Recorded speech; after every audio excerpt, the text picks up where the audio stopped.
সুপ্রিয় দর্শক মন্ডলী, সবাইকে স্বাগতম জানাচ্ছি হজবরল সিজন 2 এপিসোড 31-এ। আজকে আমরা আজকের গেস্ট আমাদের সঙ্গে আছেন আমাদের এক্স ফ্যাক্টর সিরিজের গ্রামীণ ফোনের এক্স এমপ্লয় বৃন্দ, এবং আমরা গ্রামীণ ফোন পরিবারকে আজকে ইনভাইট করেছি। আমরা কথা বলবো গ্রামীণ ফোন পরিবারের সঙ্গে। সুপ্রিয় দর্শক মন্ডলী, আপনারা জানেন যে আমরা হজবরলতে এছাড়াও আরো দুইটা এপিসোড আমরা রান করি, দুইটা সিরিজ রান করি অ্যাকচুয়ালি। প্রথম সিরিজটা হচ্ছে আমাদের নিয়মিত আয়োজন প্রফেশনাল সিরিজ। সেখানে আমরা প্রফেশনাল লোকজনকে এনে প্রফেশন নিয়ে কথাবার্তা বলি, এবং আমাদের আরেকটা সিরিজ হচ্ছে আমাদের জলসাঘর, যেখানে আমরা একটু গানা বাজনা আড্ডা সংস্কৃতি রিলেটেড আলোচনা করি। এবং আমাদের তৃতীয় সংযোজন এবং এই সিরিজের সেকেন্ড পর্ব আজকে, সেটা হচ্ছে এক্স ফাইলস। এক্স ফাইলসে আমরা আমাদের প্রাক্তনদের নিয়ে কথা বলবো, আমাদের এক্স যারদের নিয়ে কথা বলবো। সো আজকে আমাদের এক্স বাঙালি ফ্যামিলি এখানে আছেন। সবাইকে স্বাগতম জানাচ্ছি শোতে। কেমন আছেন আপনারা? এই তো ভালো। এই তো আছি, ভালো আছি আলহামদুলিল্লাহ, ভাইয়া। ভালো। আচ্ছা, তো শুরুতেই আমি আসলে সবার কাছে ওনাদের পরিচয়টা জানতে চাইবো, যে আমরা পাস্টে কি ছিলাম, গ্রামীণ ফোনের আমরা কি ছিলাম, এবং বর্তমানে কি আছে, এবং ভবিষ্যতে কি চিন্তা ভাবনা করছি, সেগুলো নিয়ে আমরা কথা বলবো। তো শুরুতেই ফখরুল ভাইয়া একটু যদি পরিচয়টা দিতেন। আহ, প্রথমেই ধন্যবাদ হজবরলকে যে এই সুন্দর একটা শোর আয়োজন করেছে। সো অ্যাকচুয়ালি একটু ডিফারেন্ট কনসেপ্টে। সো জাস্ট আমি আমার পরিচয় যদি দিই, আমি গ্রামীণ ফোনে ছিলাম 2006 থেকে 2021 পর্যন্ত। তো প্রায় 16 বছরের মতো। তো ওখানে বেসিক্যালি আমি লাস্টলি গ্রামীণ ফোন বিজনেস ডিভিশন থেকেই লাস্টলি আমি শেষ করে এখানে আমাদের কানাডাতে আসা হয়েছে। তো as a strategic account manager হিসেবে আমি কর্পোরেট সেলসের গভর্নমেন্টস এই অ্যাকাউন্টগুলো দেখতাম এই গ্রামীণ ফোনে। এই ওকে, থ্যাংক থ্যাংক ইউ ইউ। আমাদের সাথে আসার জন্য। ভাইয়া। আচ্ছা, আমার নাম হচ্ছে আজম, বাট আমার পুরো নামটা হচ্ছে গোলাম আজম। সো প্রথমেই নামটা শুনলে কেউ একটু ভড়কে যায়, বাট এটার কিছু প্লাস পয়েন্টও আছে, মানুষজনের সাথে খুব সহজে পরিচয় হওয়া যায়। তো গ্রামীণ ফোন আসলে আমার একদমই প্রথম জব। আমার গ্র্যাজুয়েশনের পরপরই গ্রামীণ ফোনে জয়েন করা। 2006 সালে আমি যে মার্চে জয়েন করেছি। আমার প্রথম ডিভিশন ছিল কাস্টমার সার্ভিসে জয়েন করেছি, এবং কাস্টমার সার্ভিসের অনেকগুলো ইউনিটে আমি কাজ করেছি। Recruitment, resource management, real time management, এবং এরপরে আমি মুভ করি সার্কেলে আমি বিজনেস ইন্টেলিজেন্স স্পেশালিস্ট ছিলাম, এবং তারপরে আমি মুভ করেছি বিজনেস ডিভিশনে। সেখানে আমি রেভিনিউ প্ল্যানার হিসেবে ছিলাম, এবং সর্বশেষ আমি 2022 সালের ডিসেম্বরে আমি গ্রামীণ ফোন থেকে রিজাইন দিই, এবং এরপরে আমি কানাডা চলে আসি। এটাই আমার গ্রামীণ ফোনের সাথে আসলে আমার সম্পর্ক, এবং গ্রামীণ ফোনই আসলে আমার বাংলাদেশে প্রথম জব এবং শেষ জব। সো আপনার কর্পোরেট লাইফ বলতে এবং প্রফেশনাল লাইফ বলতে বাংলাদেশে যেটা ছিল পুরোপুরি গ্রামীণ ফোন। জি, একদম পুরোপুরি একদম গ্রামীণ ফোন। dedicated গ্রামীণ ফোন আমি গ্রাজুয়েশনের পরপরই জয়েন করি, এবং গ্রামীণ ফোন ছেড়ে চলে আসি। So we are lucky to have you here. Welcome Thank to you. Our show. Thank you. And এরপরে আমাদের সাথে আছেন এখানে হিমু। হিমু আমার বন্ধু মানুষ। তো হিমু, ভাই বোনা যে তোমার আজকে আমি আপনি বলবো, শোতে আসছো দেখা। হ্যাঁ, সো বাবা বাদ দাও, তোমার পরিচয়টা একটু দাও। Okay, thank you Suman, thank you Hojoborolo team আমাদেরকে আজকে ইনভাইট করার জন্য এখানে। আর খুবই ভালো লাগে যে আসলে গ্রামীণ ফোনের যে কয়জন আমরা আছি এখানে, প্লাস রিজনেতে আরো অনেকেই আছে গ্রামীণ ফোনের। তো সবাইকে নিয়ে আসতে পারলে আরো ভালো লাগতো, সবাই একসাথে আড্ডা মারা যেত। তো যাই হোক, আমাদের স্পেসের কারণে হয়তো বা সবাইকে আনা Time সম্ভব হয়নি। আমি যদি আমার পুরো পরিচয় দিই, আমার নাম হচ্ছে মুস্তফা আমির মেশকাত। গ্রামীণ ফোনে আমি জয়েন করি 2006 সালে অ্যাজ এ টেরিটরি অফিসার। তখন আমার পোস্টিং ছিল বরিশালে। তো বরিশাল থেকে ক্যারিয়ার শুরু। গ্রামীণ ফোনে আমার ফার্স্ট জব। তারপরে 2009 চলে আসি আমি ঢাকাতে ডিস্ট্রিবিউশন অপারেশনস ম্যানেজার হিসেবে। তারপরে 2013-তে আমি এরিয়া ম্যানেজার হয়ে উত্তরবঙ্গে চলে যাই। দিনাজপুরে, রংপুরে কাজ করি আমি বগুড়া রিজিয়নে। তারপরে আমি 2014 সালে চলে আসি খুলনাতে। খুলনার পরে আমি চলে আসি ঢাকাতে। তারপরে 2020 সালে আমি গ্রামীণ ফোন থেকে রিজাইন করি। তো 20-এর পরে আমি মোবাইল ফাইন্যান্সিয়াল সার্ভিস নগদে আমি ছিলাম। নগদে 2.5 বছর আমি রিজিওনাল সেলস ম্যানেজার হিসেবে রাজশাহী ডিভিশনটা টেক কেয়ার করতাম। তো 2023 সালের জুলাই মাসে আমি কানাডাতে আসি। ফুল ফ্যামিলি সহ আমরা কানাডাতে মুভ করি। আসার পরে আমি কিছুদিন আমি ইয়েতে ছিলাম, পিসি ফাইন্যান্সিয়ালে আমি জব করেছি। তারপরে আসলে আমি মনে করি যে জবটা আসলে আমার এখানে খুব একটা সুইটেবল হচ্ছিল না। দেন আমি আমার বিজনেস ক্যারিয়ারটা শুরু করি। তখন থেকে আমি Clean Max Janitorial and Cleaning Service Limited নামে আমি নিজে একটা কোম্পানি খুলেছি। তো আলহামদুলিল্লাহ, যদিও এটা স্মল বিজনেস, তারপর আমরা করছি। আমরা সো এই ব্যাপারে আবার আসবো আপনার কাছে, আপনার বিজনেস নিয়ে আমরা প্রশ্ন জানবো। তো আমরা আসলে জানছিলাম যে পরিচয় পর্বটা। সো থ্যাংক ইউ হিমু আমাদের সাথে আসার জন্য। ম্যাডাম আচ্ছা, প্লিজ। আমি তানজিয়া। গ্রামীণ ফোন আমার আসলে থার্ড এমএনসি আমি বলবো। আমি গ্রামীণ ফোনে জয়েন করেছি 2021-এ অ্যাজ এ কি অ্যাকাউন্ট ম্যানেজার, বাট আমি টেলিনর হেলথে জয়েন করেছি 2017-তে, এবং ওই গ্রামীণ ফোনের এন্টারপ্রাইজ টিমের সাথেই কিন্তু কাজ করা। সো আমার 21টা বলতে কেন জানি ভালো লাগে না, কারণ স্টার্টেড তো 17 থেকে কাজ করছি, ওই এন্টারপ্রাইজ টেবিলেই চিটাংয়ে বসতাম। আমি জয়েন করেছি প্রাইম সেগমেন্টে। প্রাইম সেগমেন্ট থেকে আমি lastly as a strategic account manager large থেকে রিজাইন করি এই বছর জুলাই 31 পর্যন্ত ছিলাম, এবং কানাডাতে মুভ করেছি 3 অগাস্ট। সো ভাইয়াদের সাথে যদি আমার এক্সপিরিয়েন্স কম্পেয়ার করি, আমি একেবারেই নতুন কানাডাতেও, এবং এই যে 2006-এ জয়েন করেছে। আমার ফার্স্ট টেলিকম কোম্পানি ছিল বাংলালিংক, ওখানে আমি প্রায় 5.5 বছরের মতো ছিলাম। দেন টেলিনর হেলথ, দেন গ্রামীণ ফোন। আর গ্রামীণ ফোনের পরিচয় পড়বো এটাই, এবং গ্রামীণ ফোন নিয়ে তো আমরা আরো আলোচনা অবশ্যই করবো, হ্যাঁ আমরা ডিপলি জানছি। বলবো। আচ্ছা, তো আমরা পরিচয়টা জানলাম যে আমাদের গেস্টদের পরিচয়টা আমরা জানলাম যে কে কবে কখন এসেছিল, সেটাও আমরা জেনে ফেললাম। তারপরে আমি একটু রিক্যাপ করে নিচ্ছি। আচ্ছা ভাইয়া কত সালে এসেছিলেন এখানে? আমি কানাডাতে এসেছি 2021-এর নভেম্বরে। 2021-এ। ভাইয়া? আমি 2022-এর ডিসেম্বরে। 22শে ডিসেম্বর। 23 23। আমি 24-এর অগাস্ট এই আমি বছর। নিজে 23শে জানুয়ারিতে। তো আচ্ছা, আমরা মোটামুটি আচ্ছা। মোটামুটি কাছাকাছি সময়ে কানাডাতে সবাই এসেছি। জি। তো আমি পরবর্তী প্রশ্নে যাচ্ছি। পরবর্তী প্রশ্নে যাওয়ার আগে অ্যাকচুয়ালি গ্রামীণ ফোন নিয়ে যেহেতু আমরা কথাবার্তা বলবো, তো গ্রামীণ ফোনের আসলে মজার স্মৃতি দিয়ে আমরা আসলে শুরু করতে চাচ্ছি। মজার স্মৃতি বলতে যে কোনো ঘটনা বা যে কোনো সময় যে ব্যাপারটা আসলে আমরা মনে রাখার মতো একটা স্মৃতি, এটা যদি আপনার একটু শেয়ার করতেন ভাইয়া প্রথমে। আচ্ছা, আমার একটা বড় সময় আসলে গেছে কাস্টমার সার্ভিসে। কাস্টমার সার্ভিস মিনস হচ্ছে আপনার গ্রামীণ ফোনের কল সেন্টারে। সো গ্রামীণ ফোন কল সেন্টার আসলে মানে যেহেতু বাংলাদেশের সব জায়গা থেকে কল আসতো এবং অনেক প্রবলেম নিয়ে কল আসতো। সো কখনো কখনো আসলে আমরা খুবই স্ট্রেসের মধ্যে থাকতাম। মানে গ্রামীণ ফোনের কল সেন্টার কিন্তু আসলে খুবই স্ট্রেসফুল একটা জায়গা ছিল এক সময়।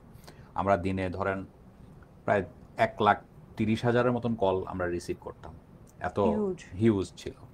বাট সামটাইমস ওই স্ট্রেসগুলোর মাঝখানে কিছু ঘটনা ঘটতো যেগুলো আসলে আমাদেরকে খুব আনন্দ দিত। তো তেমনই একটা ছিল এক সময়, আপনাদের হয়তো খেয়াল আছে যে এক সময় আমাদের দেশে খুব প্রচণ্ড লোডশেডিং ছিল।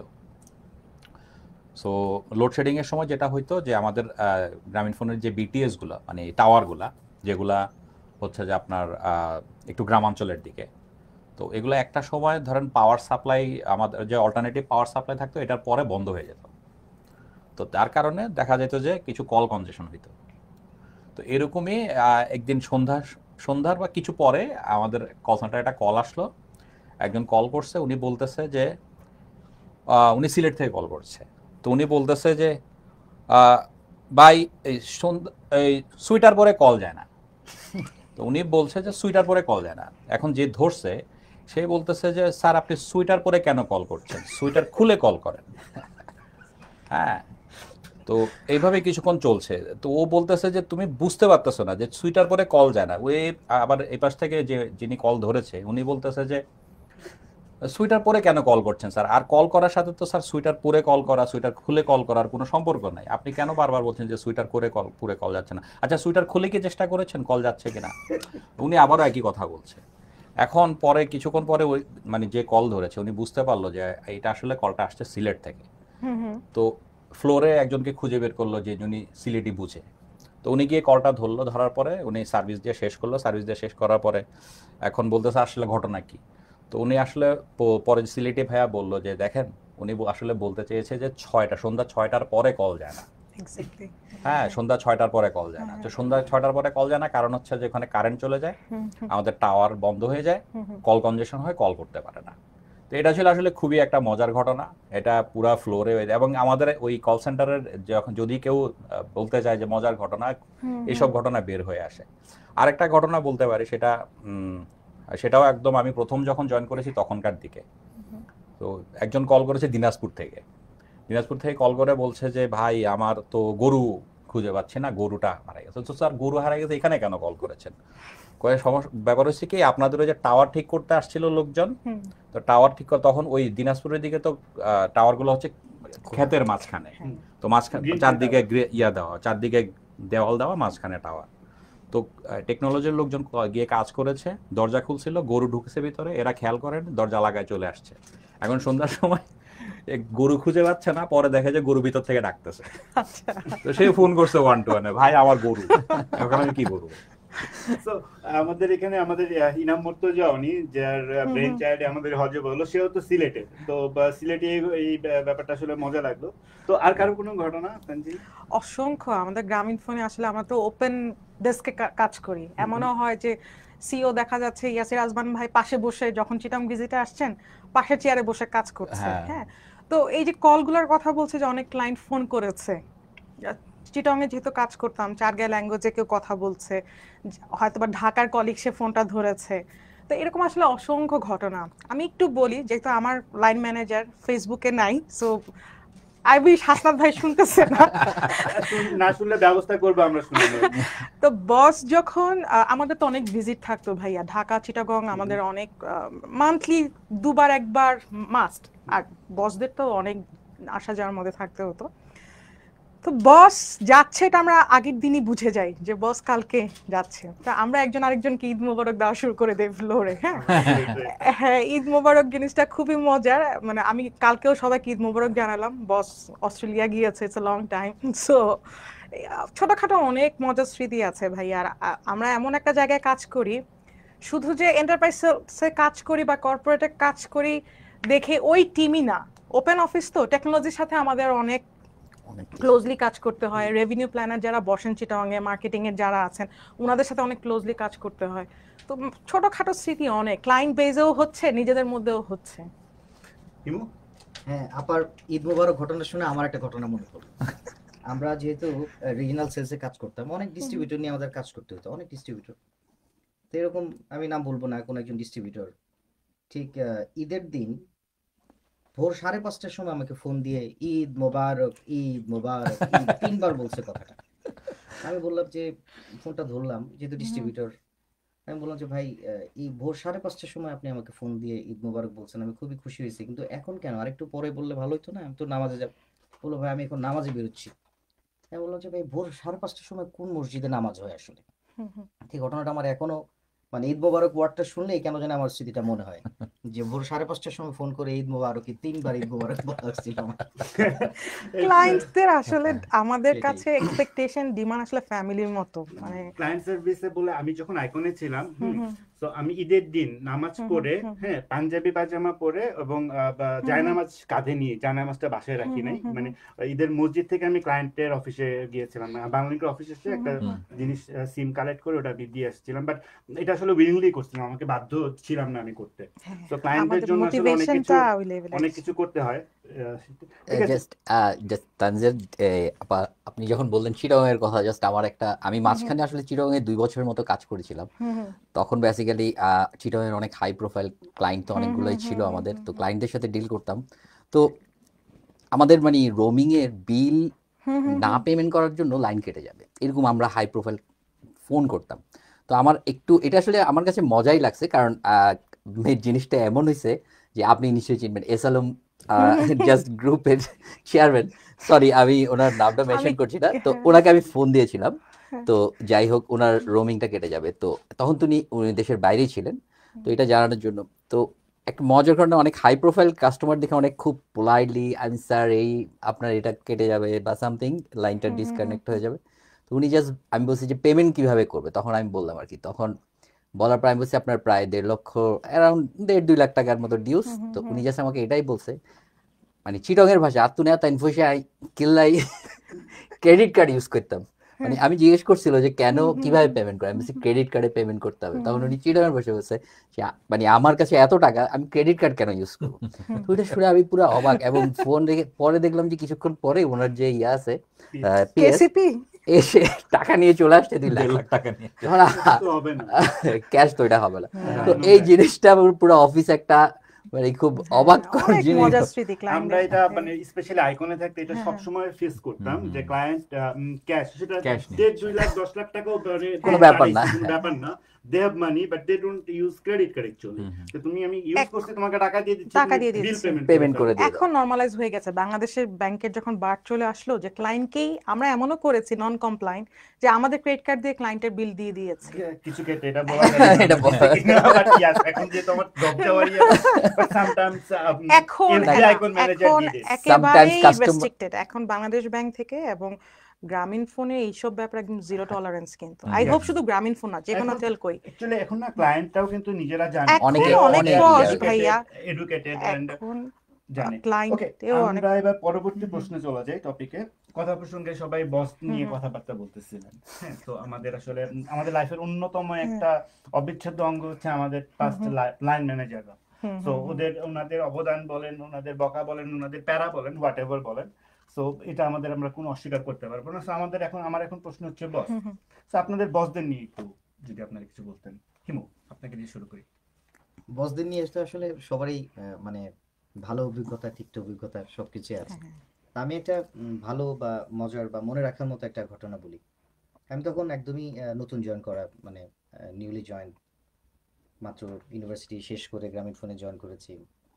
তো এখানে বলে রাখা ভালো, আমি ইউনিভার্সিটি লাইফ শেষ করার পরপরই আমি বিয়ে করে ফেলছিলাম। আচ্ছা। তো আমার ওয়াইফ আমার সাথেই ছিল।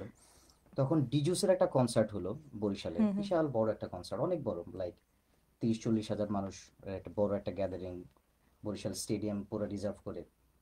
তো তখন আমি গেট দিয়ে আমার ওয়াইফকে নিয়ে আমি জাস্ট এন্ট্রি নিব। তখন আমাদের রিজিনাল ম্যানেজার ছিল মামুনুর রহমান খান, উনি ইন্তেকাল করেছেন। খুবই ভালো একজন মানুষ ছিলেন। তো উনি দূরের থেকে দেখেছে যে আমি আমার ওয়াইফকে নিয়ে ঢুকছি। আমি কিন্তু তখন অফিসার, উনি তখন ডিজিএম ছিলেন, মামুন ভাই তখন আচ্ছা, ডিজিএম আচ্ছা। ছিলেন। তো উনি নিজে স্টেজের ওখান থেকে ভিআইপি যে সিটগুলো থাকে ওখান থেকে উঠে গেট থেকে রিসিভ করেছিল আমাকে, আমার ওয়াইফকে, এবং বললো ভাবি সালাম আলাইকুম, আসছেন, আমি খুব খুশি হয়েছি ভাবি, আপনি প্লিজ আসেন। তো এইটা আসলে একটা মনে রাখার মতো স্মৃতি যে আমি তখন একদমই একজন একদম এন্ট্রি লেভেলের একটা জব করি, সে তখন একটা ডিপার্টমেন্টের হেড, উনি এসে যে মানে এরকম একটা রেসপেক্ট দেখাবে, এটা আসলে মানে ভোলার মতো না। সো খুবই মনে রাখার মতো একটা ঘটনা। সমসাময়িক আরেকটা ঘটনার কথা বলি। আমার ডিরেক্ট যে বস ছিলেন, নাম বলবো না, নাম বলতে পারো, তোমার ডিলেক্ট বস না, ছিলেন, না। বাকি সবাই জানতেছে সে কে ছিল, না, তুমি নাম না বললে এটা না বলতে চাচ্ছি না। তো যাই হোক, Okay. আমি আমার ওয়াইফকে যখন প্রথম নিয়ে গেলাম, প্রথম দিনের কথা, বরিশালে একদমই নতুন সংসার, আমাদের কোনো কিছুই নাই, টোনাটুনির সংসার, কোনো রকমে একটা বিছানা টিছানা নিয়ে উঠছে আর কি। তো আমার ওয়াইফ প্রথম দিন ওনার, আমি অফিস শেষ করে 6টা-7টার মধ্যে বাসায় আসবো। আমি বসকে বললাম যে বস আমার ওয়াইফ এসছে, আমি একটু বাসায় যাব। তখন 6:30 বা 7টা বাজে। তো উনি আমার দিকে তাকিয়ে বললো, তোমার ওয়াইফ আসছে, আগে যেতে হবে কেন? আমি বললাম যে বস প্রথম আসছে উনি একা, আমিও তো নতুন, এখানে তো আমাদের কেউ নাই, একটু তো, আর আমি তো অফিস টাইমের পরে যেতে চাচ্ছি। উনি আমাকে রাত্র 1টা পর্যন্ত আটকে রাখছিল অফিসে। হ্যাঁ, এটা আমি এখনো ভুলবো না। ইভেন ওই সময় বাসায় আমাদের তখন তো আসলে আইপিএস খুব একটা সহজলভ্য ছিল না, ওহো। আইপিএসও ছিল না, ইভেন ইলেকট্রিসিটির খুব সমস্যা ছিল। হ্যাঁ, হ্যাঁ, 2006 বাসায় সাল তো খুবই মানে একটা সমস্যা ছিল। ক্যান্ডেল ইয়ে করে সে রাত্র 1টা পর্যন্ত আমার জন্য ওয়েট করেছে। তার মোবাইলে চার্জও চলে গেছিল যে সে আমাকে ফোন করবে। So Okay. এইটা একটা খুব স্কেরি একটা ঘটনা, ওই সেম জিনিস। সো মানুষের আসলে অনেক আসলে different। ডিফারেন্স আছে, অনেক ভালো অভিজ্ঞতা, তিক্ত অভিজ্ঞতা সবই আছে আমাদের। সেটাই। Yeah. তানজিয়া? আমার গুড লাকই বলবো, মানে আমি যখন বাংলালিংকে কাজ করি, নাসের ভাই ছিলেন কর্পোরেট হেড, হুম, হুম। হাসনাত ভাই ছিলেন আমার লাইন ম্যানেজার। আমি যখন গ্রামীণ ফোনে আসি, প্রাইম সেগমেন্ট হেড নাসের ভাই, আবার হাসনাত ভাই ছিলেন আমার লাইন ম্যানেজার। বস সাথে করে সো নিয়ে আসছে। হ্যাঁ, মানে বস তো শেখাটা নাসের ভাই যেহেতু হেড ছিলেন লাইন ম্যানেজারের কাছ থেকে, কারণ ভাইয়ার সাথে তো আমাদের ওকেশনালি দেখা হচ্ছে, এবং নাসের ভাইয়ের আসলে কর্পোরেটের অবদান অনেক বেশি। কর্পোরেট মার্কেটে যদি বাংলালিং থেকে বলি বা গ্রামীণ ফোনে, মানে চেঞ্জ মেকার বা গেম চেঞ্জার যেটা বলি ওইটা নাসের ভাই। কিন্তু আমি হাসনাত ভাইয়ের কথা বলবো যে আমার বাচ্চাদের যখন বাচ্চাকে মানে বড়টাকে আমি তো একদম 2013-তে জয়েন করি বাংলা লিংকে, হুম। এবিসিডি শিখাতাম, আমার এইচ দেখলে ভয় লাগতো এবং আমার বাচ্চাও বুঝতো যে এইচে কোনো একটা প্রবলেম আছে। এবার আরেকটা জিনিস বলি মজার, এটা আমি তখন বলতে চেয়েছিলাম, একদম আসলে ইনোসেন্ট বয়সে স্টার্ট করা কর্পোরেট জব বাংলা লিংকে, কর্পোরেট সেলসে। বস যখন ফোন দিত রাতে, সাধারণত খুব ইমার্জেন্সি, যেহেতু আমি ফোর্সেস দেখতাম, হুম। ধর 10:30 11টা শুয়ে পড়েছি, আমি কিন্তু বিছানায় দাঁড়িয়ে যেতাম। সেটা আমার হাজবেন্ডের কাছে খুব ফানি লাগতো যে বস তো তোমাকে এখন দেখতেছে না, তুমি এত ভয় পাচ্ছ কেন। ওই বসের সাথেই আমার কেমিস্ট্রিটা এত ভালো, বসকে বড় ভাই বলেন, বসই বলেন, মানে ওনার কাছ থেকে লার্নিং, প্রেশার প্রচন্ড দিয়েছে, কিন্তু উনি ব্যালেন্সটা খুব ভালো জানতেন যে কোথায় থামতে হবে, এবং কমফোর্টটাও সেইভাবেই দিয়েছে। এবং বস কখনো হয় না যে শুরু থেকে 10-11 বছর একজনের সাথে 12 বছর কাজ করেন, সে কিন্তু আপনার এবিসিটি জানে।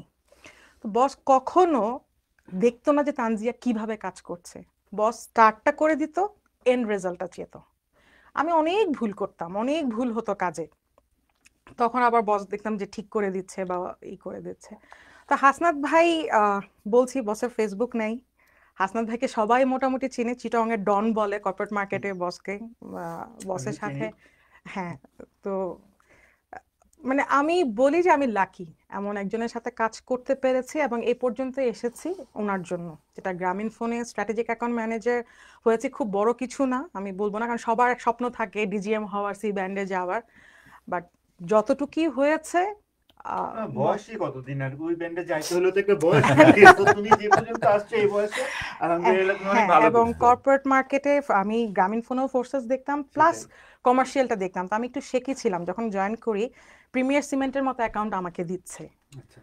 টিকে গ্রুপ আমাকে দিচ্ছে, আমি একটু শিখেছিলাম, কারণ আমার ব্যাকগ্রাউন্ডটা ছিল যেহেতু ফোর্সেস বাংলা লিংকে, প্রিপেইড মার্কেটটা, কারণ ফোর্সেস তো সব গ্রামীণ ফোনের সাথে, কর্পোরেটটা হুম, হুম। পোস্টপেইডের ব্যাপারটা, তো পোস্টপেইডের মেকানিজমটা বুঝতে আমার একটু সময় লেগেছে। এবং হয় না যে আপনাকে নিয়ে ফেলে দিল, এখন তুমি ভাই সাঁতার কাটো, ডুবে যাও, মরে যাও, এমন একটা ফিল হয়েছে আমার।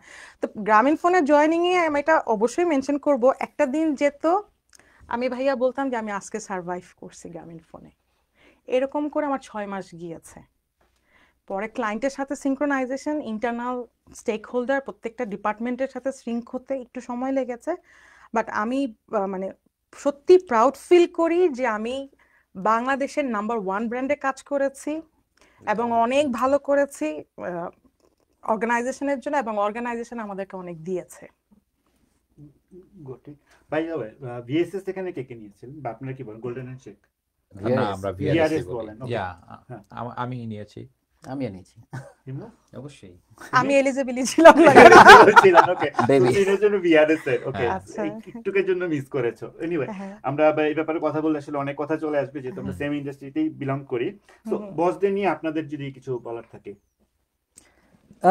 বসদেরকে নিয়ে আসলে যেটা তানজিয়ার সাথে কিছুটা মিল আছে আর কি, কারণ আমি বেসিক্যালি সেন্ট্রালি ফোর্স দেখতাম, তো হুম, সেই হিসেবে লাইক বসদের তিক্ত বিরক্ত যেটাই বলেন, ওটা আসলে তিক্ত বিরক্ত না, it's one kind of client.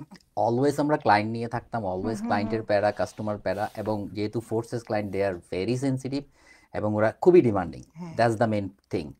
তো রাত আসলে আমার যদি বলি যে বস আমাকে কোনো স্পেসিফিক কোনো টাইম নেই যে আমাকে ফোন দিবে, সো সেটাই। এটা হতো যে রাত 11টা না 1টা, মানে অলওয়েজ ফোন দিত। এবং আমি অবশ্যই বলবো যে আমার মানে যেহেতু আমার কাজের প্যাটার্নের কারণে আমার না একটা জিনিস ছিল যে গ্রামীণ ফোনের যে আমাদের যে ম্যানেজমেন্ট লেভেল থেকে হুম, শুরু হুম, করে হুম, হুম, প্রতিটা মানুষ, বসদের সাথে আমার একটা মানে ইন্টিমেসি গ্রো হয়ে গেছিল, হুম, হুম, যেটার কারণে মানে ডিউ টু মাই ওয়ার্ক প্যাটার্নের কারণে হুম, ফোর্সেসের হুম, এইগুলোকে অনেকটা ইজি করা এবং কাজগুলোকে অনেক, ইভেন দো মানে এমন কিছু যদি আমাকে করতে হয় যে এটা আজকে সিএমও থেকে অ্যাপ্রুভাল লাগবে, জাস্ট গো ফরওয়ার্ড হুম, হুম, হুম, এভাবে করে কাজগুলো আসলে অনেকটা ইজি হয়ে গেছে। তো আমি যেটা বলবো যে বস যদি বলি, আমার ডিরেক্ট বস ছিল বেসিক্যালি ম্যাক্সিমাম টাইম আমি কাজ করতে হচ্ছে নুরুল ফেরদৌস মুসান্না ভাই। মুসান্না ভাই। এবং লাইক উনি আসলেই, আমি বলবো ওনার কাছ থেকে আমি অনেক কিছু শিখছি, প্লাস উনি আমাকে খুব আদর করতো আর কি। হুম হুম। মানে অলওয়েজ আমাকে বলতো ফকরিল্লা ফকরিল্লা, মানে কথা বলতো এটা, মানে কখনো ফিল ফর্মাল করি নাই রিলেশন, যে হ্যাঁ এটা হ্যাঁ একটা হ্যাঁ মানে বস। হ্যাঁ অলওয়েজ হ্যাঁ। ভাই, এভাবে করে আমরা একটু হুম হুম ডিসকাশন করতাম আর কি। তো যাই হোক, তো ওনাদের এই রাত দিন সবসময় এই যে ফোনের যে প্যারাটা, এটাই ছিল সবচেয়ে বেশি। মানে এমনও হতো যে কখনো কখনো যে মানে ইভেন আমার যে ছোট বাচ্চা ও বলতো যে মুসান্না ভাই ফোন দিছে। তো এই জিনিসটা আর কি, মানে ও বুঝে গেছে যে এখন বাবা মুসান্না ভাইয়ের সাথে কথা বলবো। তো এইরকম একটা সিচুয়েশন আর কি। তো এই মানে ওভারঅল মিলিয়ে সবই মোটামুটি ভালোই ছিল। অবশ্যই এটা সত্যি কথা যে আমি অবশ্যই প্রাউড ফিল করি যে হ্যাঁ, গ্রামীণ ফোন নাম্বার ওয়ান ব্র্যান্ডে কাজ করেছি। এবং আসলেই আমরা মানে মানে খুব এটা আসলে খুবই ভালো লাগে যখন চিন্তা করতাম যে ওয়ান কাইন্ড অফ গ্রামীণ ফোনের সাথেই যে পুরা ফোর্স এন্ডে একটা ওয়ান কাইন্ড অফ ব্র্যান্ডের মতো তৈরি করে ফেলতে পারছিলাম, যে ফখরুল নামের একটা মানুষ ছিল যে এক্স্যাক্টলি। ফোর্সে কাজগুলো করতো। তো ওই জিনিসটাই আসলে প্রাউড ফিল, অবশ্যই এই বসদের কারণেই এটা আসলে পসিবলটা হয়েছে। আমাদেরও কিছু কিছু নাম ছিল যে ওই নামগুলাই রোমিং হলে রোমিং এর অমুক ভাই, অ্যাকাউন্টস এর অমুক ভাই, হ্যাঁ এক্স্যাক্টলি। তারপর ট্যাপস, আমরা যেটাতে কাজ হ্যাঁ করতাম হ্যাঁ ট্যাপস হ্যাঁ। এর অমুক ভাই, এটা নাম ব্র্যান্ড হয়ে যায় নাম হ্যাঁ, দিলে। ওরকম একটা জিনিস গ্রো হয়ে গেছিল। ভাইয়া আচ্ছা, আমার সাথে ওনাদের একটা ছোট পার্থক্য হচ্ছে, ওনারা সবাই আসলে ছিলেন ডিরেক্ট লাইন। সেলসে, আর আমি আসলে ছিলাম মোস্টলি সার্ভিস আর হচ্ছে অ্যানালিটিক্সে। তো হয়তোবা এই কারণে, অথবা আমার লাকি বলতে পারেন, সেটা হচ্ছে যে আমি যতজন বসের সাথে কাজ করেছি আসলে ম্যাক্সিমাম ওনারাই ছিল হচ্ছে আমার আমার আমার সাথে ভালো ছিল। এখন হ্যাঁ। অন্যদের সাথে কেমন ছিল আমি জানি না, but they are really good. And সবার কাছ থেকেই যেটা, যেমন ধরেন আমি সার্ভিসে যখন ছিলাম, তো তখন আসলে আমার একটা নাম হচ্ছে যে, আমার ধরেন কর্পোরেট লাইফের যদি বলি যে একদম আমার গেঁথে রাখা একটা নাম হচ্ছে ফরাদুল ইসলাম। ওনাকে সবাই আনন্দ নামে চিনে কাস্টমার সার্ভিসে। উনি উনি আসলে, যদি সত্যি বলি, আসলে আমাদের কাস্টমার সার্ভিসে প্রত্যেকটা এজেন্টের একটা রোল মডেল ছিল উনি, এবং লাকিলি উনি আমার লিডার ছিল। রোল মডেল বলতে আসলে যে আমরা তো সার্ভিস সেক্টরে কাজ করতাম, ধরেন কাস্টমার। সো সার্ভিস সেক্টরে আপনাকে কিভাবে স্মার্টলি কাস্টমারকে হ্যান্ডেল করতে হবে, এই জিনিসটা আসলে ওনার কাছ থেকে একটা শেখার মতন বিষয় ছিল। এবং আমি সবসময় ফলো করতাম ওনাকে, কিভাবে আসলে করা যায়, যে আপনি কিভাবে যত নলেজেবল আপনি হইতে পারবেন এবং যত টেকনিক্যাল বিষয়গুলো আপনি গ্র্যাব করতে পারবেন, কাস্টমারকে আপনি তত ভালোভাবে আপনি হ্যান্ডেল করতে পারবেন, স্মার্টলি হ্যান্ডেল করতে পারবেন। সেকেন্ড হচ্ছে যে ওনার মধ্যে আরেকটা জিনিস ছিল, সেটা হচ্ছে লিডারশিপ। একজন লিডার কিভাবে আমাদের ধরেন এক একটা টিমে কখনো 15 থেকে 20 জন থাকতো, এজেন্ট থাকতো বা আমাদের অফিসার থাকতো। এদের প্রত্যেকের ব্যাপারে উনি আলাদাভাবে ফিডব্যাক দিতে পারতো, প্রত্যেকের ব্যাপারে, এবং প্রত্যেকের ব্যাপারে উনি আলাদা ইনসাইট আপনি যদি জিজ্ঞেস করতেন উনি বলতে পারতো। এবং যদি উনাকে কোনো ওনার টিমমেটের ব্যাপারে কখনো হায়ার ম্যানেজমেন্টের কাছে কখনো কোনো ফিডব্যাক দিতে হইতো, উনি এত সুন্দর করে কনস্ট্রাকটিভ ওয়েতে একটা ফিডব্যাক দিত, যেটার কারণে ওনার টিমে যখন কেউ থাকতো সবসময় সেফ ফিল করতো, মনে হতো যে ওনার সবার সামনে একটা দেয়াল আছে, যেটা হচ্ছে আনন্দ ভাই। অনেক বড় একটা গুরুত্ব। Exactly, Exactly. এটা হাসনাত আমার ভাইয়ের জন্য হ্যাঁ, বলবো। আমার আমি যখন ইয়াতে ছিলাম, আপনাদের খেলা থেকে না 2015 সালে যেটা হয়েছিল যে আমাদের ওই যে অনেক দিন ধরে হরতাল অবরোধ চলছিল নির্বাচন ঘিরে। বাঙালিকে তো ছিল। ঠিক সেই সময় আমি একদিন আমার অফিসে যাওয়ার সময় অ্যাক্সিডেন্ট করি এবং লাকিলি অ্যাক্সিডেন্টটা হয় আমার একদম অফিসের সামনে।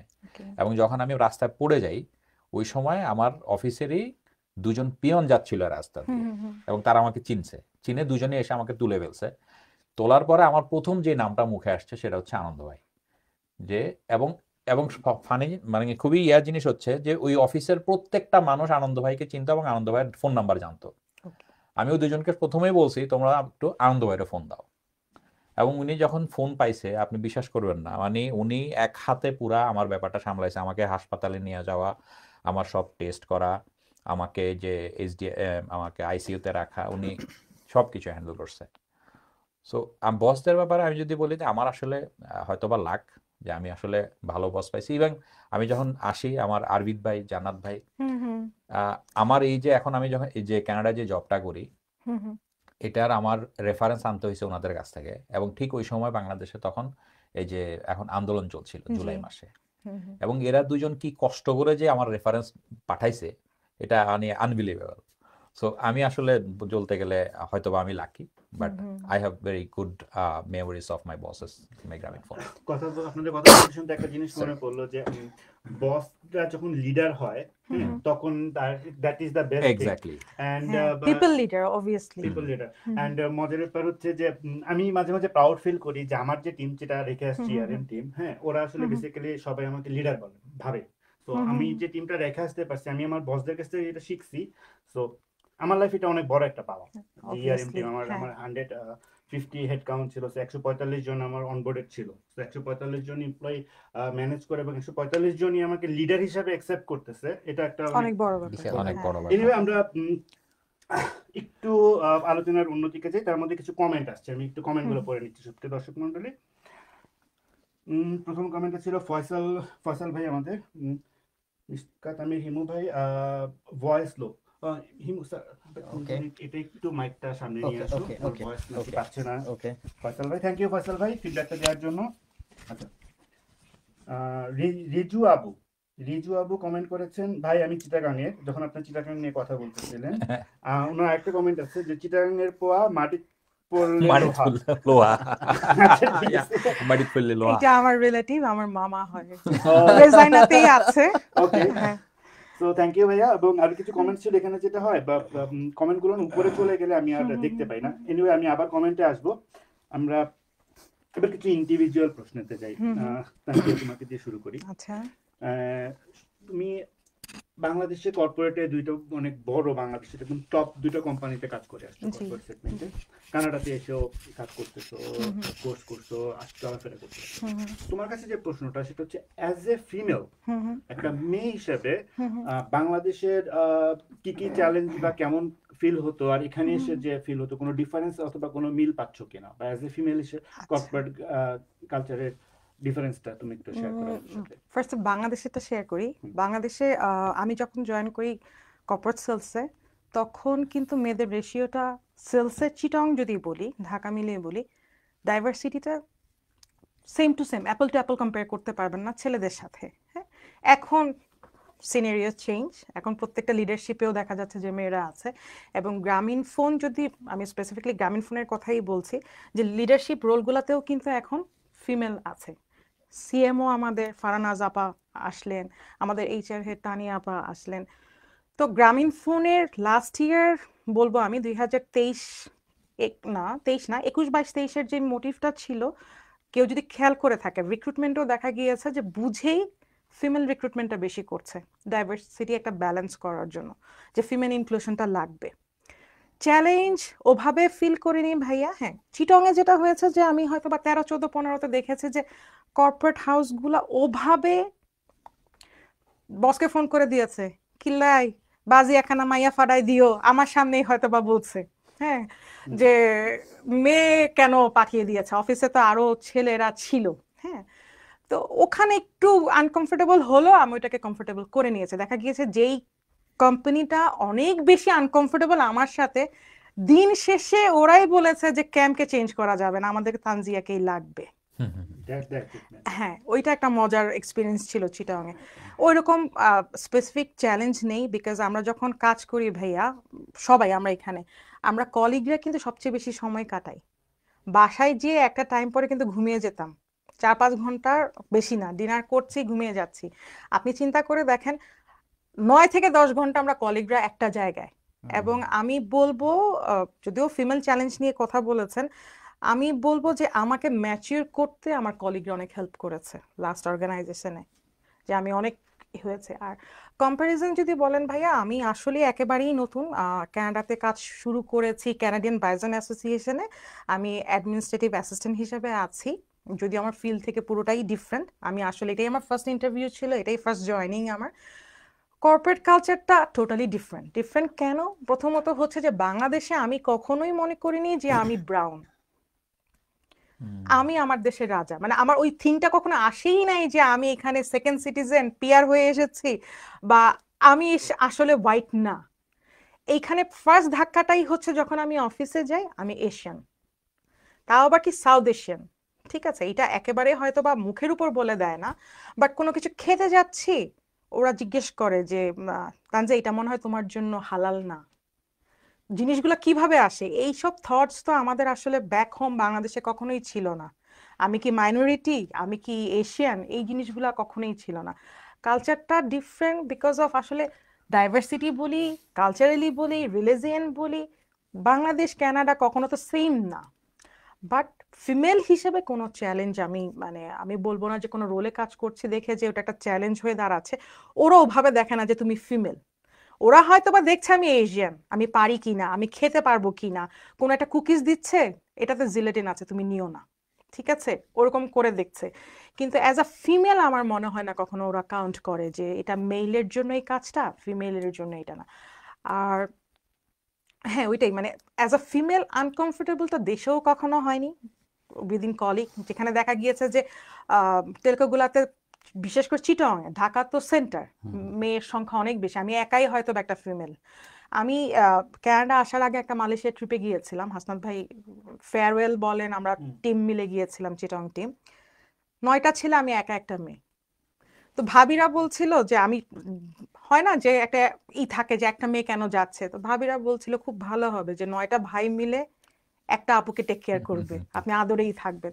তো জিনিস ফিলিংস এক্সপিরিয়েন্স গুলো আসলে ডিফারেন্ট, মানে এটা অ্যাটাচমেন্টটা অনেক ডিফারেন্ট। সো ওইভাবে ডিফারেন্সটা নেই ভাইয়া, মানে গট ইট।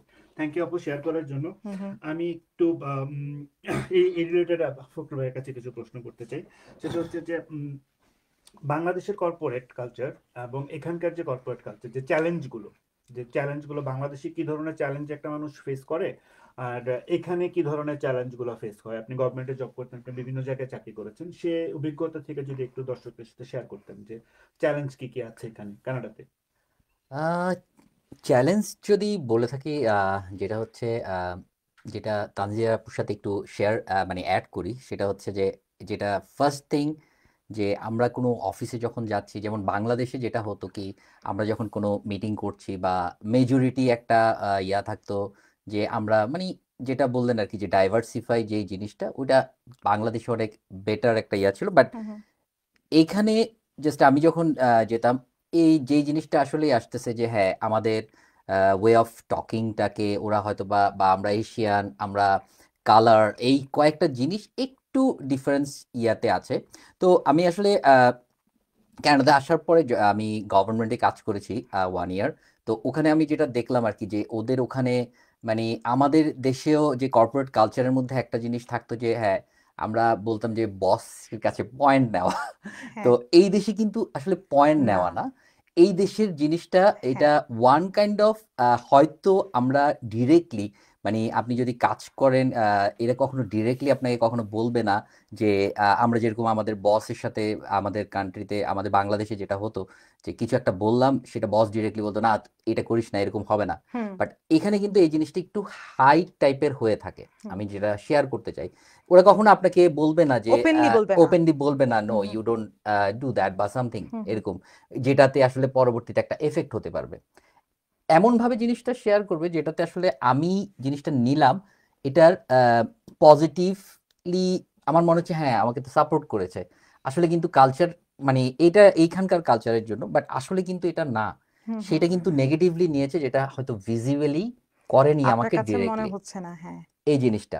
তো এই বিশাল একটা ডিফারেন্স, যেটার কারণে আসলে অনেকেই মনে হবে যে yeah okay, he is accepted me, hmm or hmm সে আমাকে অ্যাকসেপ্ট করছে, আমি একটা কোয়েশ্চেন করলাম, কোয়েশ্চেনের আনসারটা দিয়েছে। কিন্তু দিলেও এখানে একটা আমি যেটা ফিল করেছি আর কি, যেটা আসলে হয়তো different different organization different view hmm থাকতে হুম পারে, হুম হুম বাট যে জিনিসটা আমি অলওয়েজ ফিল করেছি সেটা হচ্ছে যে একটা ফেভারিজম কাজ করে হুম এই হুম দেশে। অনেকেই ভাবে যে আসলে এটা অনেকটা এই নাই, আসলে ওদের আছে এই জিনিসটা আচ্ছা দেয়ার। আমাদের দেশের কি হতো যে হ্যাঁ, আমরা দেখলে বুঝতাম যে হ্যাঁ, এটা একটা গ্রুপ। বাট এই দেশের যে এটা একটা group, hmm you hmm can't hmm imagine যে দে আর আ গ্রুপ। তো ওই জিনিসটা আসলে মানে এমনভাবে জিনিসটা আসলে আসবে, হয়তো আপনি আনএক্সপেক্টেড একটা জিনিস ঘটে গেছে, এটা আপনি কখনো কল্পনাও করেন নাই যে ঘটে। এরকম একটা জিনিস হতে পারে। তো এখানকার কর্পোরেট কালচার আসলেই ডিফারেন্স। বাট একটা জিনিস বলবো যে না, অল আর মানে এখানে কর্পোরেট কালচারে একটা জিনিস আছে যে, যেমন আমাদের কালচারে যেটা ছিল যে অফিস টাইমিং বলে কিছু ছিল না। হ্যাঁ, আমি ল্যাপটপ শাটডাউন করেছি, বাসায় চলে আসছে, আমার অফিসের চিন্তা কিন্তু নেই। আর এখানে হ্যাঁ, কিন্তু সার্ভিসটাও আপ- ডিফারেন্ট। হ্যাঁ, হ্যাঁ, এখানে কিন্তু আপনার এই জিনিসটা বেটার যে ধরেন আপনার অফিস শেষ means 8 to 5 means 8 to 5, hmm it's hmm not more than 5। Hmm hmm মানে জিনিসটা আমাদের এমন। আমাদের এখানে মানে বাংলাদেশে একটা কালচার যে বস না বের হওয়ার আগ পর্যন্ত আমি কিভাবে বের হই, হ্যাঁ, এরকম একটা এরকম একটা জিনিস। কিন্তু কাজ এটা করে। এখানে না, এখানে এখানে কিন্তু উল্টা। এটা একদমই নাই, তাই না? আমার অফিস যে যদি কেউ হুম এখানে আমরা দেখছি যে 4টার অফিস শেষ, হুম কেউ যদি 4টায় কাজ করতেছে, সবাই অবাক হয়ে দেখে যে হ্যাঁ 15 মিনিট মানে হোয়াট আর ইউ ডুইং, তোমার 15 মিনিট আগে অফিস শেষ। রাইট সেটাই। রাইট ইভেন আরো Exactly. একটা মজার জিনিস যেটা হচ্ছে যে আমাদের যেটা ছিল আমাদের কান্ট্রিতে, আমরা কখনো এরকম ছিল না যে টাইমলি ব্রেকে যাওয়া, লাঞ্চে যাওয়া। এটা আমাদের প্লাস পয়েন্ট কিন্তু এখানে। হ্যাঁ, এখানে কিন্তু এটা মানে after 2 hours you have to go for a break, hmm that's hmm for sure. আবার break over 15 minutes, within 15 minutes you come back. তো জিনিসটা মানে এমন ভাবে হচ্ছে যে মানে আপনার পুরো সব timely you have to move এবং সবগুলো ইয়ে করা। মজার ব্যাপার হচ্ছে নাসির ইউসুফ ভাই আমাদের এই শোটা দেখছে এখন এই বাহ। মুহূর্তে। নাসির ইউসুফ ভাই, আপনাকে আমরা সবাই আসসালামু আলাইকুম আলাইকুম ভাইয়া। বস। আসসালামু আলাইকুম ভাইয়া। ওকে, কোনো কমেন্ট যদিও করে নাই, বাট ভাইয়া আই ক্যান দেখছে, see that he is Online. Watching ওকে। আছে। সো আমরা একটু পরবর্তী প্রশ্নটাতে যাই। হ্যাঁ। ভাইয়ার কাছে প্রশ্নটা আসলে জি আপনার কাজ নিয়ে। আপনি তো মিনিস্ট্রি অফ ইমিগ্রেশনে আছেন। জি সো মিনিস্ট্রি অফ ইমিগ্রেশন ব্যাপারটা কি, বা আপনি কি করছেন, বা এই রিলেটেড যদি কোনো আমাদেরকে তথ্য দিতেন জি যেটা দর্শকদের অবশ্যই। কাজে রাখতে পারে। আচ্ছা, আমি এটা খুবই একটা মজার বিষয়। সেটা হচ্ছে যে আমি যখন গ্রামীণ ফোনে কাজ করতাম, সো আমার আত্মীয় স্বজন এবং বন্ধু বান্ধবের দুটা প্রশ্ন থাকতো। প্রথম প্রশ্ন হচ্ছে যে তুমি কোথায় বসো, গুলশানে বসো? হ্যাঁ, কারণ তাদের কাছে মনে হতো যে গ্রামীণ ফোনের অফিস মানে হচ্ছে যে গুলশানের কাস্টমার কেয়ার। হুম আর হুম সেকেন্ড জিনিস হচ্ছে যে তুমি কি কারো লোকেশন বলে দিতে পারবা? হ্যাঁ, তোমার যদি ফোন নাম্বার বলে দেই। তো তাদের কাছে মনে হইতো যে গ্রামীণ ফোনে যারা কাজ করে তাদের একটাই কাজ কাস্টমারকে সার্ভিস দেওয়া আর হচ্ছে লোকেশন লোকেশন দেখা বলে আর কি। দেওয়া। হ্যাঁ, হ্যাঁ এছাড়া যে অনেক কাজ আছে পিছনে। হ্যাঁ, আমি তাদেরকে বুঝানো মানে এটা বুঝাইতে অনেক সময় লাগতো যে আমার আসলে কাজটা ওটা না, হুম আমার হুম কাজ হুম ডিফারেন্ট টাইপের কাজ আছে। হ্যাঁ, সো এখানেও ঠিক সেম।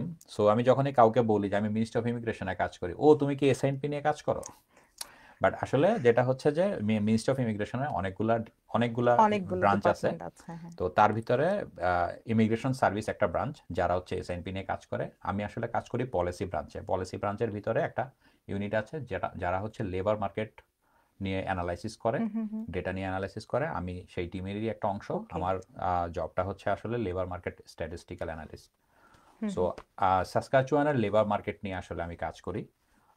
আমাদের এখানে টোটাল লেবার ফোর্স কত, এবং তারা কোন কোন সেক্টরে কাজ করছে, কোন কোন সেক্টরে আসলে আমাদের জবগুলো তৈরি হচ্ছে, কোন হুম কোন সেক্টরে আনএমপ্লয়মেন্ট রেট কম এবং কোন কোন সেক্টরে আনএমপ্লয়মেন্ট রেটটা বেশি, ওকে। কোন বয়সের এখানে যারা সাসকাচুয়ানে যারা আছে হুম হুম নাগরিক আছে, তারা আসলে কোন বয়সের কনসেন্ট্রেশনটা বেশি, কোন বয়সের কম, এবং সাসকাচুয়ান থেকে আসলে ইমিগ্রেন্টরা কোন কোন প্রভিন্সে চলে যাচ্ছে এবং কোন কোন প্রভিন্স থেকে আসছে, হুম হুম এগুলো নিয়ে আসলে আমার মেইন কাজটা আর কি। এগুলো নিয়ে আমরা প্রত্যেক মাসে এবং প্রত্যেক কোয়ার্টারে আমরা কিছু রিপোর্ট জেনারেট করি, কিছু ইনসাইট জেনারেট করি, যেটা আসলে আমরা মিনিস্ট্রি অফ ইমিগ্রেশন মিনিস্টারকে আমরা প্রোভাইড করি, ওকে। এবং ইমিগ্রেশন মিনিস্টার সেটা প্রিমিয়ারকে প্রোভাইড করে, এবং লেজিসলেটিভে এগুলো নিয়ে আসলে আলোচনা হয়।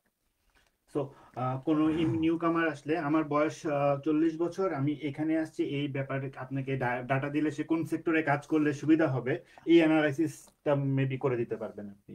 যেটা আসলে আমরা আসলে বাংলাদেশের মতো আমরা হয়ে আসলে গেল। আমরা আসলে কাজটা করি হচ্ছে যে যদি কেউ এটা চায়, এই ধরনের কোনো ইনফরমেশন চায়, হুম সে আসলে সাসকাচুয়ান গভর্নমেন্টের যে ওয়েবসাইট আছে হুম হুম সেখানে আমাদের লেবার মার্কেট অ্যানালাইসিস দেওয়া আছে, সেখান থেকে তারা পেতে পারে, অথবা স্ট্যাটিস্টিক্যাল কানাডার যে ওয়েবসাইট আছে সেখান থেকেও তারা এগুলো পেতে পারে। এই ডেটাগুলো সম্পূর্ণই ওপেন। আমরা আসলে যে রিপোর্টগুলো জেনারেট করি সেগুলো সোলিলি হচ্ছে আমাদের লেজিসলেটিভের জন্য, আমাদের যে গভর্নমেন্টের যারা অফিসিয়াল তাদের জন্য, এবং আমাদের স্টেক হোল্ডার যারা আছে। স্টেক হোল্ডার বলতে আসলে আমাদের যারা এমপ্লয়ার, আমাদের সাসকাচুয়ানে যারা এমপ্লয়ার, তাদের জন্য আমরা তৈরি করি আর কি। বাট আমাদের এই ইনফরমেশনগুলো কিন্তু সবই ওপেন, এবং পাবলিক যে কেউ ইনফরমেশন। যদি আপনি সাসকাচুয়ান ব্যুরো অফ স্ট্যাটিস্টিক্যাল ওয়েবসাইটে যান, সেখানেও আপনি পাবেন। স্ট্যাটিস্টিক্যাল কানাডার যে ওয়েবসাইট, সেখানে গেলেও আপনি পাবেন। সুপ্রিয় দর্শক মন্ডলী, এবং আপনাদেরকে বলতেছি এখানে কানাডার একটা মজার ব্যাপার হচ্ছে এই ধরনের যে কাজগুলোর মোটামুটি সমস্ত ইনফরমেশন কিন্তু পাবলিক পাবলিক ইনফরমেশন, ইনফরমেশন। এবং যত কর্পোরেশন আছে আপনি যে কোনো কোম্পানির ইনফরমেশন কিন্তু পাবলিক ইনফরমেশন। ইয়েস। তো এখানে পাবলিক ইনফরমেশন আর প্রাইভেট ইনফরমেশনের ডেফিনেশন গুলো আমাদের দেশের মতো না, একটু ডিফারেন্ট। জি। সো থ্যাংক ইউ আপনাকে। আমার আসলে ওই প্রশ্নটা করার মানেই ছিল এটা, যে কোন সেক্টরে আপনি কিভাবে হেল্পটা করতে পারবেন আমাদের কমিউনিটিতে, সেটাই এটা আসলে বের কমিউনিটিতে। করা। জি, So, ইউ ওয়েলকাম। আমি পার্সোনাল প্রশ্ন করতেছিলাম একটা করে। সো আমি হিমুর কাছে একটা প্রশ্ন করব। হিমু, তুমি শুরুতেই বলতেছিলা যে তুমি একটা বিজনেস দাঁড় করেছো। So as a lifetime, সারা জীবন আমি তুমি যতটুকু জানি এবং তুমিও যেটা বললা যে তুমি সারা জীবন কর্পোরেট কামলা ছিলা, তো কর্পোরেট কামলা থেকে এখানে নিজে এন্টারপ্রেনার। এন্টারপ্রেনার বা একটা বিজনেস দাঁড় করাইছো, এবং মাশাআল্লাহ আমার তথ্য জানার মতে তুমি ভালো করতেছো। সো এই যে ট্রান্সফরমেশনটা কিভাবে হলো, আর তোমার ব্যবসাটা নিয়ে যদি আমাদেরকে একটু শেয়ার করতে। Thank you Suman. ফার্স্ট জিনিসটা হচ্ছে মাইন্ডসেটটা। আমি যখন বাংলাদেশ থেকে আসি, তো আমার এরকম একটা ইচ্ছা ছিল যে আমি এখানে একটা বিজনেস করার চেষ্টা করব। সো ওই মাইন্ডসেটটা নিয়েই আমার আসা।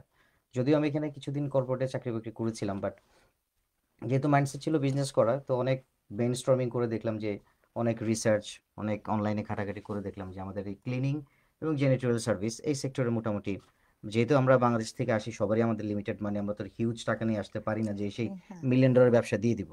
সো স্মল বিজনেস হিসেবে শুরু করার জন্য খুবই চমৎকার একটা ইনভেস্টমেন্টও কম লাগে। আর বিজনেসের প্রসেসটা এখানে এভাবে শুরু হয়, প্রথমে একটা নাম জেনারেট করতে হয়, যে কোনো একটা নাম। এই নামটা সাসকাচুয়ান রেজিস্ট্রিতে দিতে হয়, অ্যাপ্লিকেশন করতে হয় যে এই নামটা ফাঁকা আছে কিনা। Like okay. Suman and company. Suman and company নামটা দেওয়া মাত্রই ওখানে ডিফাইন করে দিতে হয় যে তুমি কি ব্যবসা করতে চাচ্ছ, নেচার অফ বিজনেস একদম ডিটেইল লিখতে হয়।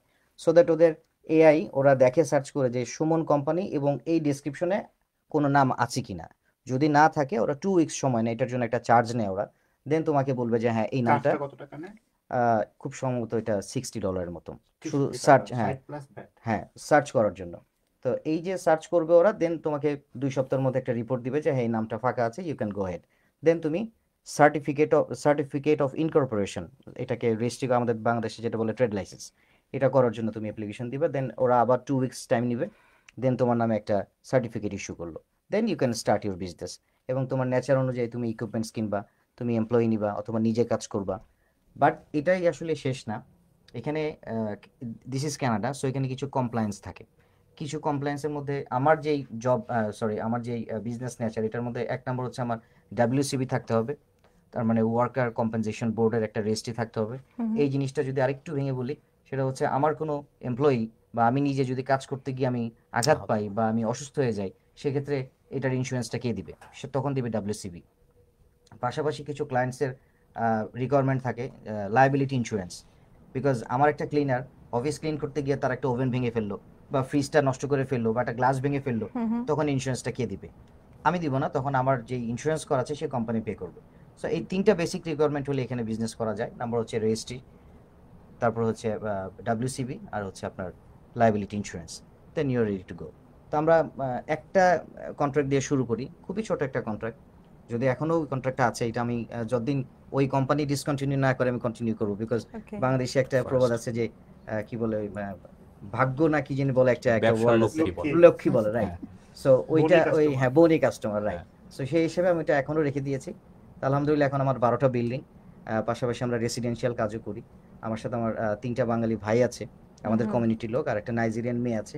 কিছু কিছু বাসার কাজে ফিমেলরা যারা সিঙ্গেল মাদার, তারা ফিমেল প্রেফার করে যে Okay. এখানে আসলে মেল হবে না। সো ওই নাইজেরিয়ান যে ইয়েটা আছে, লেডি আছে, ও কাজ করে আমাদের সাথে। তো আমরা সব মিলিয়ে 5-6 জন আছি একটা ছোট টিম, ছোটখাটো ভাবে এগিয়ে যাচ্ছি আর কি। বিশাল মাশাআল্লাহ, অনেক মাশাআল্লাহ, ভালো হ্যাঁ। লাগলো। Yeah. সো শুনে, হ্যাঁ। আমি লাস্ট প্রশ্নটা তোমাকে রিলেটেড, আমি ভাবছিলাম তোমার অ্যান্সারটা পেয়ে যাব। ট্রান্সফরমেশনের যে ব্যাপারটা, যে তুমি মাইন্ডসেট করে আসছো, তারপরে যে এখন নিজের ব্যবসা রান করতেছো, নিজের কাজ করতেছো, আর সারা জীবন যে কর্পোরেট কালচারে চলে আসছে, কর্পোরেট কালচারে নিজের ব্যবসা কিন্তু টোটালি কমপ্লিটলি মুদ্রা রিপিট ডিফারেন্ট যে সেক্টরটা, এইটা এই ব্যাপারে যদি কিছু একটা বলতাম। না, এখানে তো আমি বললাম যে ফার্স্ট অফ অল হচ্ছে মাইন্ডসেট, দেন হচ্ছে আমি কিছুটা করতে পারবো, কিছুটা করতে হবে। আর একটা বড় জিনিস, এটা সবার জন্যই বলি, সেটা হচ্ছে যারা আমরা কানাডায় চলে এসেছি, আমাদের এখানে we have to start from the scratch. Hmm, so বাংলাদেশের প্রাইডটা আসলে রেখে আসতে হবে। এক্স্যাক্টলি। আমরা বাংলাদেশে যেই জায়গায় থাকি, যেই হুম, পজিশনে হুম, জব হুম, করে হুম, থাকি, হুম, হুম। ওই প্রাইডটা যদি আমরা এখানে ধরে রাখি তাহলে আমরা তাহলে কিছুই করতে পারবো না। না।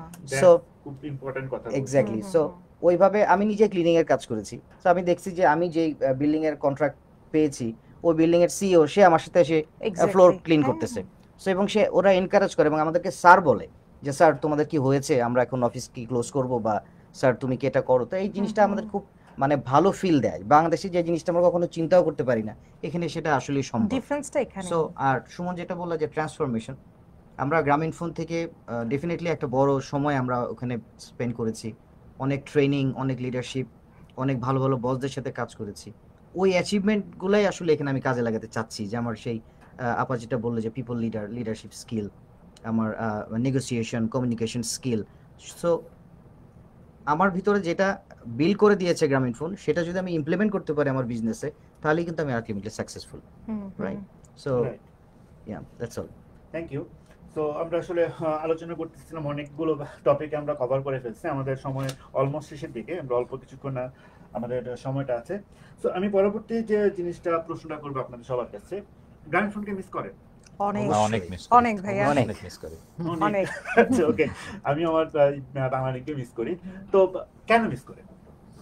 সুমন, আমি অ্যান্সারটা এভাবে দিব।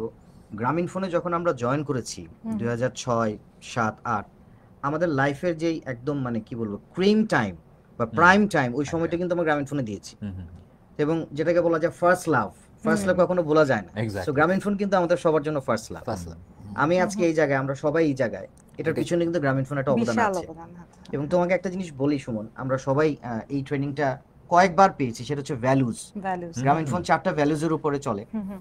বা আমাদেরকে প্রতিনিয়ত ভ্যালুসগুলা আমাদের বস, ইনবিল্ড করে দেয়। আমাদের এইচআর, আমাদের এই যে হুম, হুম, ইনবিল্ড হুম, হুম। এই 4টা ভ্যালুসগুলা যদি আমি ভুল বলে থাকি বা মনে না থাকি, একটু মনে না, না, করে না। দিন।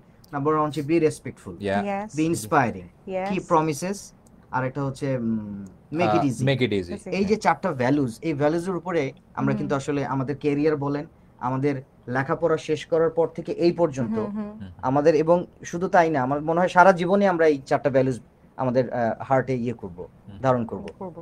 এবং এবং জাস্ট অ্যাড করি যেটা, সেটা হচ্ছে এই ভ্যালুস গুলো জিপি এমন ভাবে ইনজেক্ট করাই দিছে করাই দিয়েছে। যে আমি মনে করি যে আমার মনে হয় এখনো আমার ভিতরে ওইটাই কাজ করে Exactly. কোথাও গেলে। ইন্টেনশনালি আনইনটেনশনালি এটা হ্যাঁ, আসলে always, ব্লাডে মিশে always. গেছে। আমি একদিন আমাদের যেমন একটা ছিল যে সোয়াস, মানে সার্ভিস উইথ স্মাইল। হ্যাঁ, তো এটা কিন্তু স্টিল না আমার ভিতরে আছে, যে আমি যখনই কোনো কর্পোরেটর বলেন বা কোনো ফ্যামিলি মেম্বারদের সাথেও, এটা যে একটা স্মাইলি মুখে যে কথা বলার যে বেনিফিটটা, এগুলো কিন্তু কোম্পানি দিয়েছে। ওকে, আমি লাস্ট প্রশ্নে যাওয়ার আগে আমি আমাদের এখানে দুইটা কমেন্টস এসেছে, আমি একটু কমেন্টটা পড়ে আসতেছি। সায়েদা ফারজানা রহমান আপু লিখেছেন, মামুন ভাই আমার দেখা one of the gentleman that I never forget. তো মামুন ভাই মনে হয় আপনাদের গ্রামীণ ফোন। আমার বস ছিল। আচ্ছা, ও সায়েদা কি তুলি ভাই? আমার ওয়াইফ। হ্যাঁ। ওকে, এন্ড আপু একটা কমেন্ট করেছেন, গ্রামীণ phone undoubtedly a good company, but মানে চোখে সমস্যা, আনডাউটেড। মাঝে মাঝে আমি দেখি। এনিওয়ে, থ্যাংক ইউ তুলি আপু কমেন্ট করার জন্য। আমাদের হজে বরলতে আমরা 1 মিনিট সিঙ্গিং কম্পিটিশন চলছে। তো এখন কি গান গাইতে হবে আমাদের? না, তো দর্শক মন্ডলী, আমাদের 1 মিনিট সিঙ্গিং কম্পিটিশন চলছে। আমাদের এই কম্পিটিশনে ভিডিও পোস্ট করা যাবে 28শে ডিসেম্বর পর্যন্ত, এবং এটা আমরা জানুয়ারি ফার্স্ট উইকে আমরা বিজয়ী ঘোষণা করব। আমাদের 4টা পুরস্কার থাকবে 2টা সেগমেন্টে, আপ টু 16 ইয়ার্স কিডস এবং 16 বছরের উপরে যারা থাকবে তাদের সবার জন্য একটা সেগমেন্ট, এবং 16 বছরের নিচে একটা সেগমেন্ট। প্রত্যেকটা সেগমেন্টে 2টা করে পুরস্কার, এবং প্রত্যেকটা পুরস্কার কিন্তু মোর দেন $100।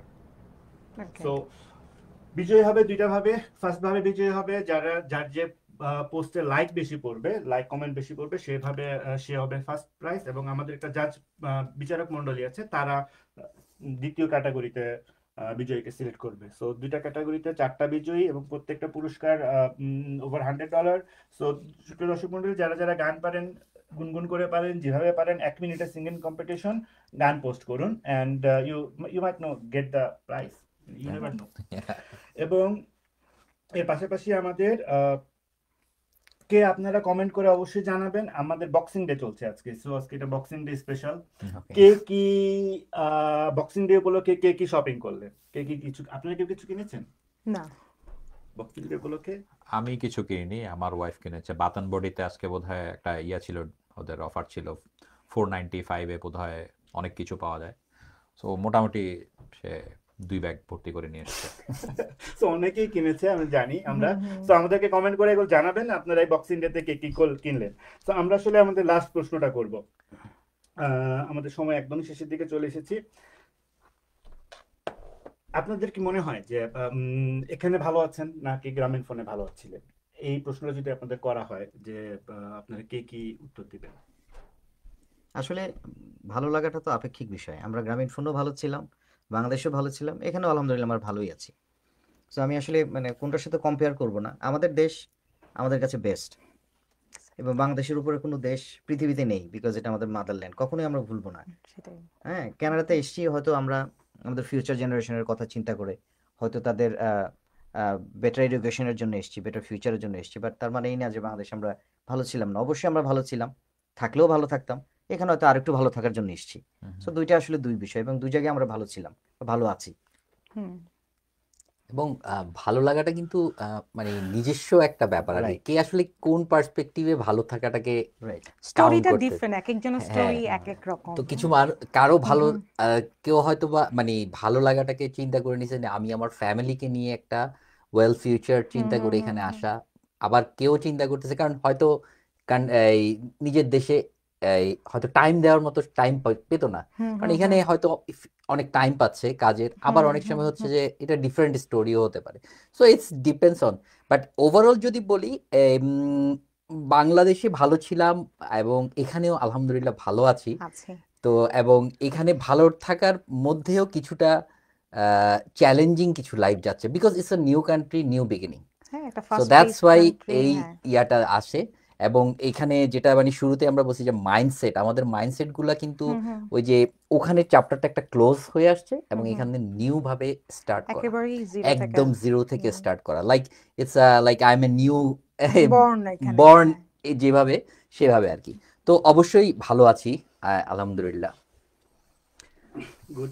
ভাইয়া কিছু বলুন। আচ্ছা, আমি যদি একটু আসলে ভালো থাকার মানে ডেফিনেশনটা আসলে এক একজনের কাছে এক এক রকম। এটা আপু যেটা বললো সেটাই আসলে সবাই আসলে ধরেন দেশটা ছেড়ে আসার জন্য আসলে সবারই এক এক রকমের যুক্তি আছে সবারই, যে কেন এসছি। ভাইয়া যেটা বললো যে ফিউচারের জন্য আসছে। আবার কেউ হয়তো বলতে পারে যে ভাই দেশে আসলে আর ভাল লাগছে না।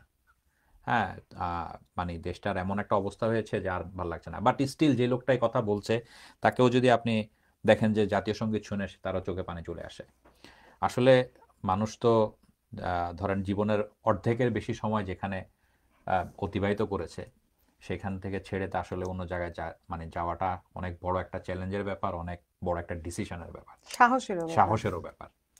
সো যদি বলেন যে ভালো আছি কিনা, আমি সবসময় একটা জিনিস সবসময় চিন্তা করি, সেটা হচ্ছে যে আমার ছাদে, আমার মাথার উপর ছাদ আছে, আমার বাসায় পানির কলে পানি আসে, আমার ভাতের পাতিলে ভাত আছে, আলহামদুলিল্লাহ আমি ভালো আছি। আলহামদুলিল্লাহ। আমি ভালো আছি, সেটা একটা। আরেকটা হচ্ছে যে আপনার ভালো থাকার অনেকগুলো ইয়ে আছে। একটা হচ্ছে মনের দিক থেকে কত ভালো আছেন, শরীরের দিক থেকে কতটুকু ভালো আছেন, পরিবেশগত কতটুকু ভালো আছেন। মনের দিক থেকে যদি বলেন যে হয়তো বা ভালো কতটুকু আছে, এটা আসলে আমি কখনো ওইভাবে মেজার করি না। কারণ হচ্ছে যে মেজার করতে গেলেই আপনার অনেক চিন্তা চলে আসবে, হয়তোবা তখন আপনার আবার অন্যদিকে চলে যেতে পারে। তো আলহামদুলিল্লাহ যেভাবে আছি ভালো আছি।